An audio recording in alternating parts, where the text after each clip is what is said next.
Growing our businesses doesn't happen in a vacuum. And as much as I love to talk about content, personal branding, making an impact, and showing up as a leader, it is also true that we need to take care of the oxygen of our business. That is sales. And I know my audience, I know you guys, I know that every time I make an episode on sales, your ears perk up. And I feel you. I feel you. We want to make sure that we are running a business that's profitable, that's growing, that's healthy, and that can allow us the stability to build a platform that will give us more business and more scalability. And that's why today I had to bring the expert to talk about sales specifically, but not only sales tactics and closing sales, because that's another conversation. But we first need to understand the mindset of sales. What happens if you are transitioning in business? What happens if you don't have a large following? Can you succeed at business?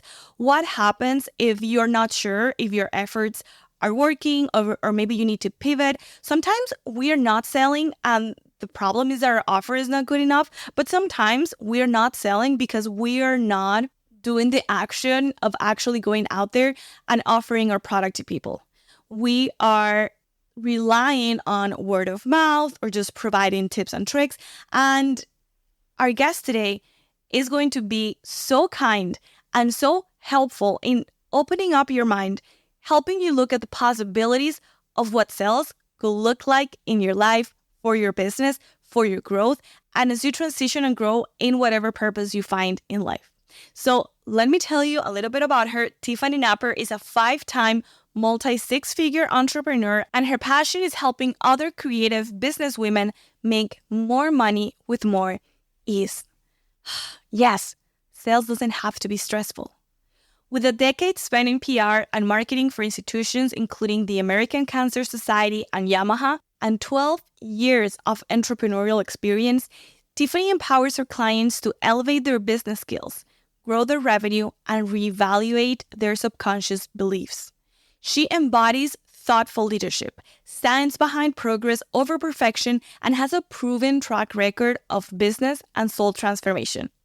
She's the creator of Make That Money Honey, a 6-week accelerator to build your sales pipeline and power charge your sales. Yes, all about sales. Even if you don't have a large following or a following at all, if we're being honest, even if you don't have a pipeline, even if you've only sold 2 units or 2 clients, she's going to help you. This episode is going to really open up your mind. I was fired up after we finished recording. I cannot wait for you to listen. So, okay, let me stop talking. It's time for you to enjoy my conversation with Tiffany Napper. Welcome to Creator to Leader.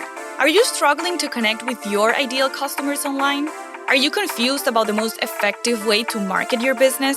If you're ready to become the go-to expert in your industry and stand out from the crowd, this podcast is for you. Hey, I'm Eugenia. That's Eugenia in Spanish, but you can call me E. My mission is to help entrepreneurs stand out online so that they can grow their businesses. I do this through comprehensive marketing strategies, impactful content plans, and storytelling leadership. We both know you are running on caffeine and big dreams, so let's dive right in. Welcome, Tiffany, to the Creator to Leader podcast.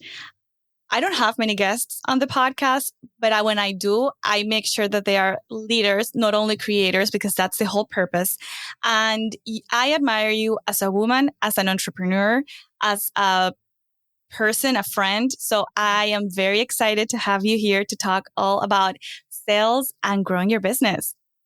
It's so good to be here. The respect is mutual. So thank you for that. I'm going to start. I don't do small talk. So I want to start with a very, this is not going to be like easy icebreaker, but you have a podcast called This or More. And usually I always tell people I don't recommend podcasts that don't have a specific name, but your name is so particular. It has so much meaning. So can you share what's the meaning of This or More and why I feel like it represents you as a brand? Yeah, it's funny because I actually wrote it in my journal this morning. It's a phrase that I refer back to personally over and over again. And I'm a business coach. And oftentimes when I'm working with these high achieving women, I'll notice and it happens to me too, like when we start to have a level of success and then we get fearful that it's all going to go away. So a phrase I started telling my clients was, it's this or more, like whatever you've reached to date, this or more is what's in your future. We're not going backwards. And it just struck a chord, and it struck a chord with me too. When I said it, I was like, oh, that's actually really good. So now it's something I tell myself too, when I find myself getting fearful that things are going to, go backwards, that I'm going to lose everything, whatever the fear might be. It's like, nope, this or more is what we've got in store. So that's where the name of the podcast came from. Do you think that fear comes from our past experiences, or do you think it comes from expectations? Like, do you think it just reminds us of something, or just what's possible to lose? I think it's a combination of things. I think we get afraid of losing something when we care about it, right? I think that's just normal. We can think about that in relationship dynamics as well. So same thing holds true with business. We care about it. And so the thought of it going away scares us. And so we think about that, and then we get a little terrified. And then, yes, of course, self-imposed expectations, I would say a lot of times that, okay, I met that goalpost. Now I've got to move the goalpost and get to the next one. And then we can kind of drum up some fear when we do that as well. I think it's a combination of things that ultimately leads us to just being a human being and therefore experiencing some fears. Now that you say it, it's so funny because specifically when it comes to sales, we are afraid of losing our business and we don't make the sale. So therefore, we never grow the business. Therefore, we end up losing the business. So it's kind of a self-fulfilling prophecy in a way. 1000%. Yeah. When you work, so for people, I already said that you are a multi-six-figure entrepreneur, and that sounds beautiful when I say it. But how did you balance to be at the top of the line and having success and then starting over something new and then doing it again? How was that process emotionally for you? That's a great question. So I am a weirdo. That's the short answer. I am unique in the sense that because I'm such a creative at my core, I'm not one of those analytical, got to have the business plan all buttoned up before I go. I feel it in my soul. I know that there's something that I can provide that's of value. I know that it's, there's a spot in the marketplace for it, and I go. And I don't really overthink it, which works for me, doesn't work for everybody. It works for me. So when I decided to start a new business, for example, like even my coaching business now was a new business that I started technically in 2020, and I was still running my PR and branding agency. I wasn't really doing it with this notion of like, okay, on paper, I'm going to hit six figures by then and multi six figures by then. I just was like, let me try this on. I've still got the PR agency. It's doing great. Let me start doing this on the side and see if this feels more fulfilling to me. And the next thing I know, I was like, oh my God, I've already made six figures with this business, and this is so much more fulfilling. I'm going to pivot. So I've done a lot of overlapping in my life, I guess, is the moral of the story, where I've never really like shut down a business and started a new one. It's like, I'm going to let this one kind of fizzle out because this feels more fun to me. And every time I've been able to kind of grow these six and multi six figure businesses, it's been really remarkable. Oh, I love that. I had a friend who had that motto for relationships in high school, and it didn't end well. Definitely not good for relationships. Different situation. Yeah. I'm curious specifically. So you decided you were going to launch your coaching business. Did you go to your PR clients and told them that you were launching? Like, how did you approach that initially? Yeah, that was an unusual situation because, well, it was COVID, right? But I had already started coaching a PR and branding client in 2019. So she had come to me for branding, for a new endeavor, and some PR support. And when sitting with her, I realized there was going to be some coaching to it too. And I didn't realize it, but I'd kind of been doing that with a lot of my clients over the years. Not all, but a lot. And so by 2020, when I was actually asked to lead a workshop at the very start of our shutdown in the US and during COVID. And I led this workshop, and everyone was like, oh my God, that was so great. How do we work with you? And I was like, you can't work with me. I run a PR agency. But I knew it. I mean, it had been simmering in the back of my mind for years, to be quite honest. It wasn't like I had never thought of it. I just hadn't made it a priority and I didn't need to. I had a successful PR agency. So when I started, it was more just along the lines of like, oh, wait, people are asking me for this. And I would say that's probably my superpower. When I sense that somebody wants something from me and I know I can deliver, I don't delay. I act. I did it with my clear handbag line. I did it with this coaching business. It was like, oh, people are asking me for this. I can deliver on that. I can figure this out. And I'm a really quick actor. So really quickly, it was like, hey, will you lead that workshop again? Hey, will you lead that workshop again? Hey, you should probably sell them something because people want to buy from you. And I was like, cool. Ta-da, my first group coaching program was born. And a lot of them came from people who had attended that live workshop. I love that. And I think that that's a big lesson because sometimes we hold ourselves back because we don't have the program ready or outlined, or we don't have all details, and you just had this desire. And I guess maybe you said, God, show me this is for me. And then it happened and it was, okay, let's move forward without overthinking it, which I think is great because not everyone is hyper analytical. And we sometimes are trying to be, and that's why we fail because we overanalyze and we don't pay attention to other signs of what would work for us. Yeah, 1000%. Yeah. So a few of my first coaching clients in that program were actually old PR clients of mine, but most of them were not. Most of them were just people who had attended the workshop, had been following my wellness journey on Instagram. At that point, I was running my Instagram account to document my yoga and my matchas and my smoothies. Like that was all it was for. But they had been following that and they were like, well, I like your attitude. I like your energy. And now you're doing business coaching. Cool. I'll join your first program. So it was a hybrid of people who came along for the ride. But yeah, I don't overthink things. And I'm a big believer that the fastest way for us to get out of our own way is to say something publicly and set a deadline. That is incredible. And that's why I love your work is always very deadline oriented. You always have your one-on-one clients. It's, I believe, 6 or 8 weeks. It's very not short. It's when it needs to be, but there's this sense of urgency of let's get results. And we can talk about it later, but you're launching an amazing new program for sales. And it's the same principle. Let's get in action. I don't want you to spend 5 weeks building templates and getting all your emails ready and getting all your notifications and taking your picture. And then maybe by Q2, we can start, that's how a lot of us take action. And it sounds like you're more of a person who says, okay, I need to make sales. What's the next, immediate next step and what comes after?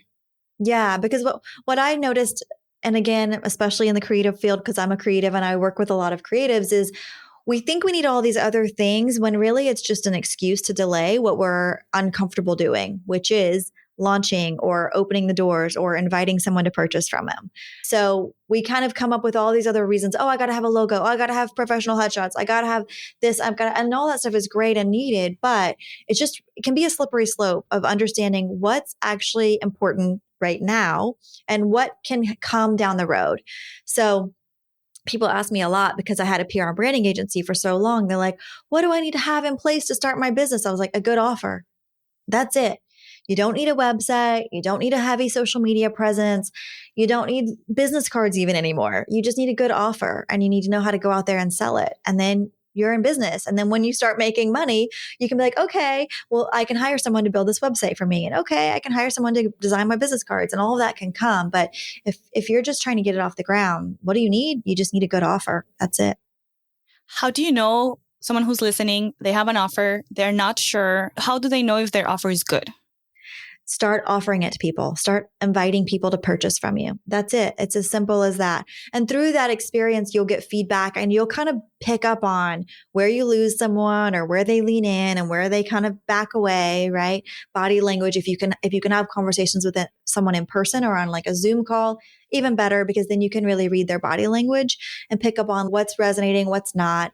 But when I started my coaching business, I actually did I called them golden nugget sessions. It was just free 20-minute golden nugget sessions you could book with me. And the reason I did it was because I needed to talk to someone and get an understanding of what did they need and what did I need to put into my offer to meet them where they were and deliver on that? And I needed to hear their words, right? Not what I think they're thinking or feeling, but what they're really thinking and feeling, because I was already so far ahead on the journey, if you will, by that point. I started my first business in 2011. So I haven't been a newbie as an entrepreneur in quite a while. So I needed to be refreshed. Like, what's going through their mind? Where are they stuck? And I just did them as free little calls, no strings attached, no sales pitch at the end, literally. Just let's talk about this. And it gave me a lot of confidence as well, because I was like, oh, I can help them. That is the best feeling, I bet, when they give you a problem and for you the solution is so clear, that you are like, oh my gosh, we can solve this so quickly. Mm-hmm. Yeah. What if someone has been, okay, I have a couple of people in my life that they are discouraged. They think that their offer is not good because they haven't sold it. And when I ask them, what have you done? They say, oh, I've been posting my podcast consistently, or, oh, I built my website. And I'm just not seeing the correlation, especially after I learned about sales and pitching and being proactive from you. I learned the difference. So if you haven't sold anything in 6 months, how do you know if it's the offer or is it you who is not putting the offer out? Yeah. And it's not just putting your podcast out every week. Right. Well, I think what you just said is the first step. Like, really be honest. Have I been doing marketing or have I been selling? Because they're two different things. And we get fed a narrative right now on the internet, especially on social media, that social media is how you sell. And it's just not. It's a marketing strategy. It's a way to grow visibility and awareness and share your story. It's not a sales approach and a sales strategy. Can you make some sales through Instagram? Absolutely. But it's not the easiest way to get to a sale. So if you're struggling because you've never sold anything yet, I would say put a pause on all of that and be really honest. When was the last time I asked someone directly to purchase from me? Directly is the key word here. Not on Instagram, not on Facebook. When was the last time I asked someone directly?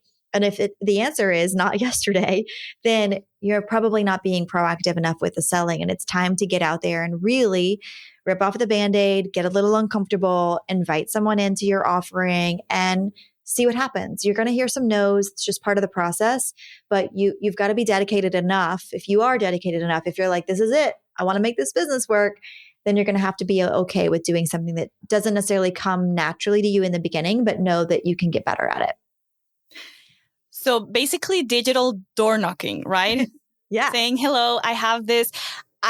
Okay, so 2 questions. 1, some people might be afraid that someone might be offended if I tell you I can help you with that. I would imagine if a stylist came to me and said, I can help you with your fashion style, I might be thinking, what do you think? I don't have a good fashion style. Yeah. So that's a fear that might be holding them back. How can I reach out to them without offending them? Yeah. And then how much is good enough? Like how many should I send emails every day? Should I just ask for informational calls, coffee calls? Like how does it look like in terms of measuring their progress so they know this is working and not, oh, I did one last week, so that's enough. Yeah. Okay. To answer question number 1, it's important that you approach it in a delicate manner, right? Depending on what you're offering.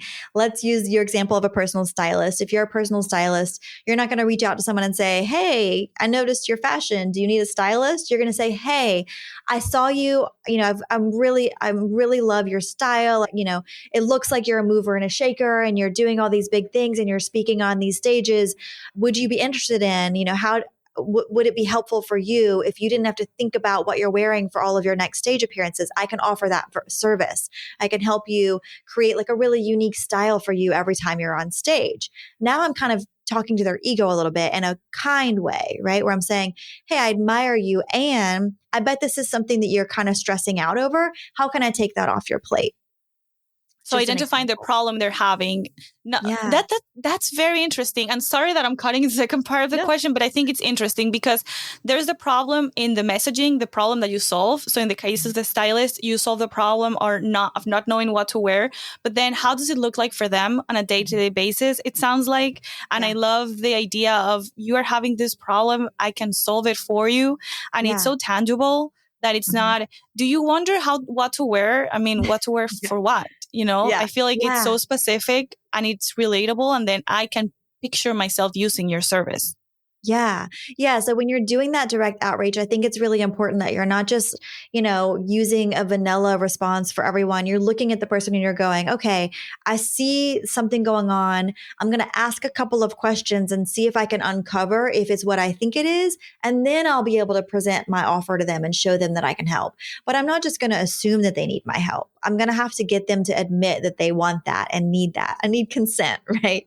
And that's the same with anything, physical trainers, publicists, anything like, hey, I've noticed your brand and you're doing XYZ. Do you have a visibility scaling package or a visibility plan for 2024? What's next on your radar? What's the next big thing you want? You want to get on more stages? Oh, I have a package where I can help you. And we just solve the problem, but we ask some questions first. Amazing. Okay. And then going back to the question of how many emails a Yeah. week or coffee calls or literally showing up and sending, I've seen people sending donuts. I feel like it's more in the retail space, Yeah. but just sending physical things. Yeah. What have you seen work in the digital This is space? Yeah, this is a nuanced question slash answer because it depends on what you're doing and what you're selling and how warm your leads are that you're connecting with and all of these things. But if you're just going out there and you're connecting with cold leads, it's a numbers game. So if you could connect with 100 people today and close 10% of them, you can do the math, right? So you kind of need to know what's my close rate and then work backwards from there based on what's my goal, how much do I want to make? And then if it's cold leads, I've got to do more. If it's warm leads, my close rate's going to be higher. I can do less outreach. So there's no like tried and true number. But if you're listening and you're like, Tiffany, just tell me where to start, I would say focus on 10 conversations a day. Start there. Start with 10 conversations a day. If you've never done this before, start with 10. Talk to 10 people, even if it's just a touch base. Hey, how you doing? You're not asking for the sale just yet, but you're touching base and do 10 a day for a week and then see what happens. And then you continue those follow-ups and engagements. If you've got warmer leads and you're doing coffee dates, you don't have to go on 10 coffee dates. I'm talking like 10 phone calls to be clear. You don't need to go on 10 coffee dates a day.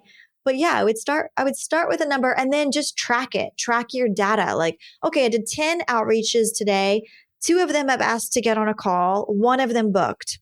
Great. Now we know 10 more, 2 on a call, 1 books. And eventually we'll create really just like a strategy for yourself where you know what knob, what lever to pull and what the result's going to be. I feel like, okay, so I'm imagining this person is listening. They're excited to take action. But then there's something where they think internally it's not going to work for them. And I don't imagine it because I'm a medium. I know it because it was me. And I heard the theory and everything made sense. And then all of this doubts started to creep in. And there was this fear of rejection and having no mean something about my business or maybe I'm not made for this. What are like two of the most common fears you see in your experience? Mm. How can someone overcome it in a way that feels real and true? Because Yeah. I don't believe in just looking at the mirror and saying affirmations. If you underneath are not believing it, nothing's going to happen. So 2 of those fears, and how do you overcome it as you are excited to start taking action and, getting on with your sales? Yeah. Yeah. So 2 fears I would say that are really common are the one you just said, fear of failure, fear of hearing the word no, right? And the best way to get over that is to literally experience a no and then get back up again. Like it's that whole like fall down 8 times, get up 9. This is how you get successful. It's not by avoiding the no's. It's not by never making the ask. That is not how you get successful. So hearing the word no is a fear that almost every human being at some point in time can say they relate to, right? You're not a unicorn in that scenario. That's the good news because everybody, there's other people who have gotten over it, which means you can get over it too. Like you can overcome this fear. You can no longer succumb to this fear. And it's literally just by proving to yourself that you can. It sounds simple. I know it's not easy, but it is really kind of that simple.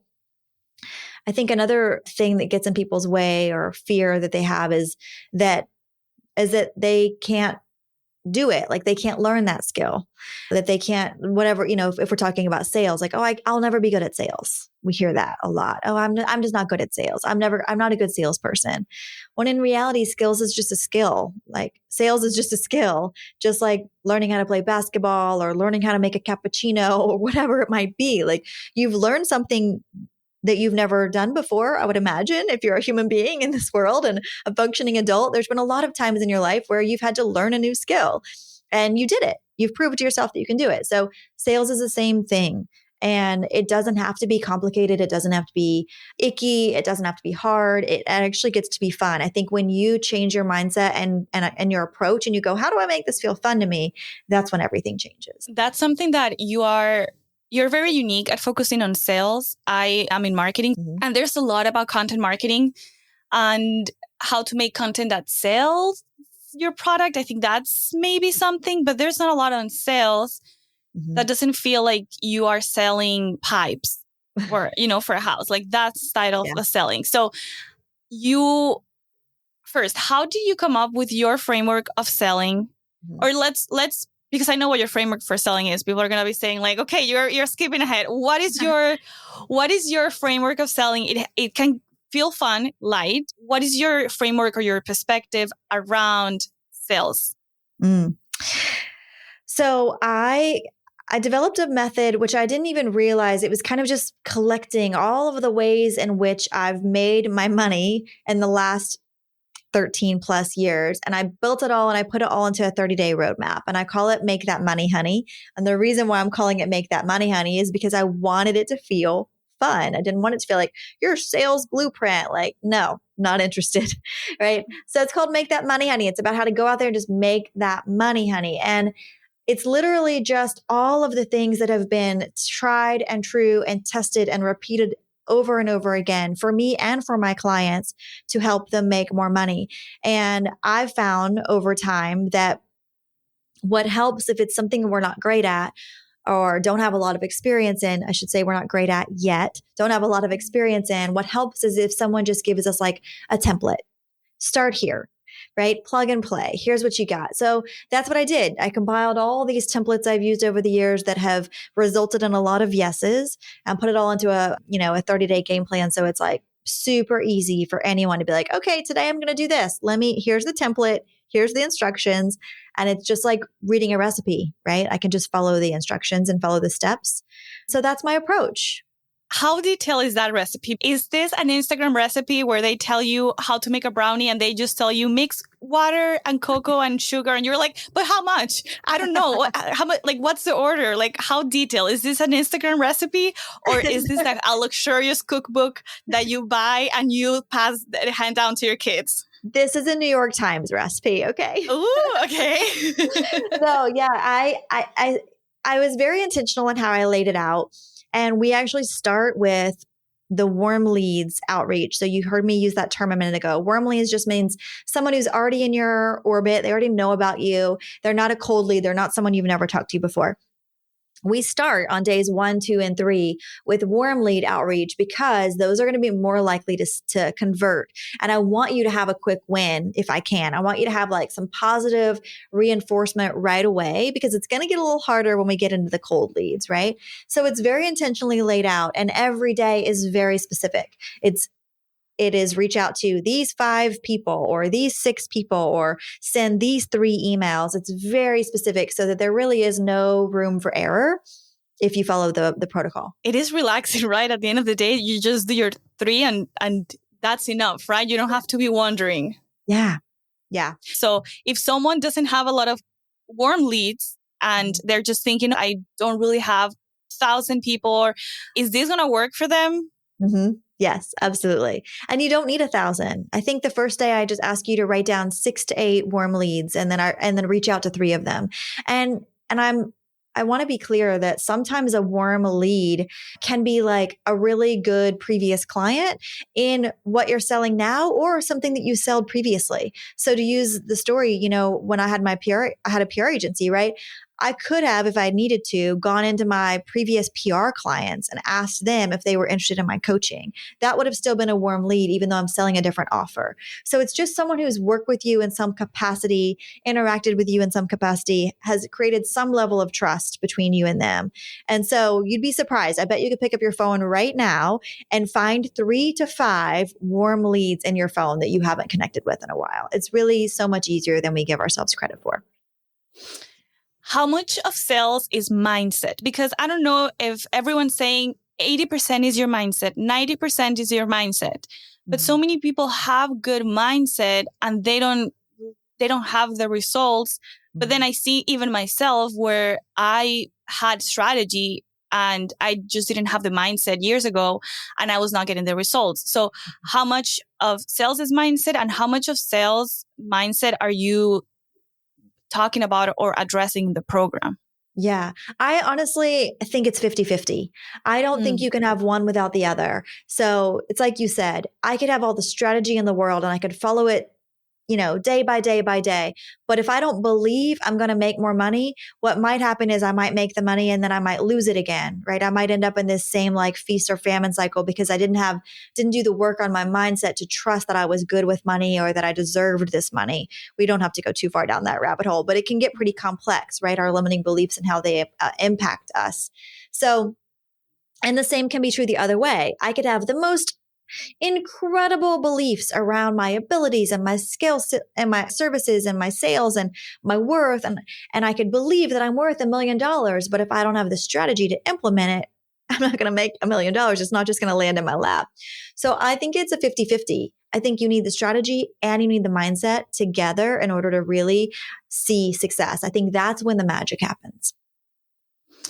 Oh, and to answer your question, we do touch on both. We do touch on both inside Make That Money, Honey. Yeah. So there's a lot of strategy, but we dedicate almost every day. There's like a little mindset nugget that's tucked in there, a little inspirational quote for you to put on your phone or say to yourself. There's a couple of little lessons in there for you to watch about limiting beliefs and declarations that you can give yourself to start to improve your mindset as you're doing the strategic work.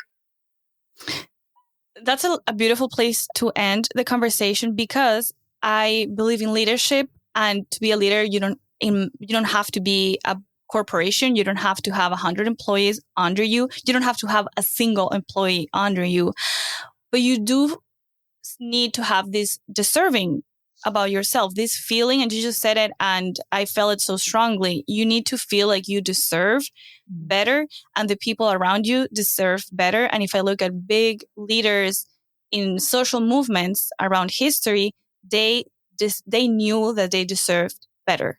They knew that the situation as it was not fair. I look at you, you're such a leader because you believe that women deserve to reach 6-figure when we have businesses. It is this conviction on how much we deserve it. So the deserving piece is so important. And I guess I don't have a question. It is just a connection that I just made with what makes you a leader. And I don't, sometimes people feel uncomfortable when I ask what makes you a leader because, most leaders are humble. So it's complicated. Yeah. But what makes, in your opinion, a leader? And I believe that you are a leader. What makes a leader? Yeah. Well, first of all, thank you for that. I got the chills as you were saying it because I do believe that. I do believe that all women are deserving of having success in their businesses. And I am on a mission for that. I think a leader is someone who is dedicated to self-growth, dedicated to getting, becoming a better version of themselves day in and day out. I think a leader is someone with impeccable communication skills, which is something I'm still working on to this day. Again, I believe it should be something we're always working on improving, right? But I think impeccable communication skills are really important for you to be a solid leader. And then, of course, I can't leave out empathy. They have to be empathetic because once we can communicate well and we're empathetic, oh man, we can really get everyone to rally behind and move and kind of like row in the same direction if we're all in the same boat. And that's a beautiful thing. I love it. I am excited. I'm excited for this program. Can you leave the details of where they can find out more? Everything's going to be linked in the show notes. It's going to be on my Instagram because I'm going to be taking it again. And I would love to see you there. And I would love to chat like comment in the chat. That would be such a beautiful experience with the creator to leader community. So can you please leave the details about your program? It is not a course. It is very important because I'm in course rehab. So I don't want to take more courses. This is an accelerator hand by hand with you. So can you please leave the information where they can find out more and when they can just connect with you? Well, thank you. Yes, you can learn all of it at my website, tiffanyNapper.com. You can also go to my Instagram at Tiffany Napper. You'll see everything about Make That Money, Honey pinned there at the top of the profile. You can slide into my DMs, ask me anything you might want. We do kick off on January 24th because like E just mentioned, this is a program. I'm going to be walking step by step with you. There's live coaching sessions happening throughout. So we're all going to be in lockstep together. And that's part of the beauty of this program. So if you have any questions, let me know. Awesome. And your Instagram, it's at Tiffany Napper. Your website, everything's there. And thank you so much for being here. Thank you for being so generous. And I can't wait to see the results. Me too. The cash in Spanish, there's this artist, huge, called Shakira. I don't know if you've heard of her. She has a song that was popular because she had a huge breakup. So she had a line with, she dissed her husband and she said, "Women don't cry, women cash in." And, you know, there's a conversation of, is it okay to talk about these things? But that's a saying, las mujeres facturan. So women cash in. So I'm excited for this program. I love it. I'm excited too. Thank you, E. Thank you. I'll see you soon. I hope you loved this episode. If you connected with the podcast in some way, please rate it and review it on Apple Podcasts or Spotify. That is the #1 way you can support the show. And because sharing is caring, share it with a fellow entrepreneur wanting to become a leader, not just a creator. I am so grateful for you. I'd love to hear from you. Shoot me a DM over to @Eugenia.woo. That's @EUGENIA.WOO. And if you only send me a microphone emoji, I will know that you stayed till the end. Thank you for listening. See you soon.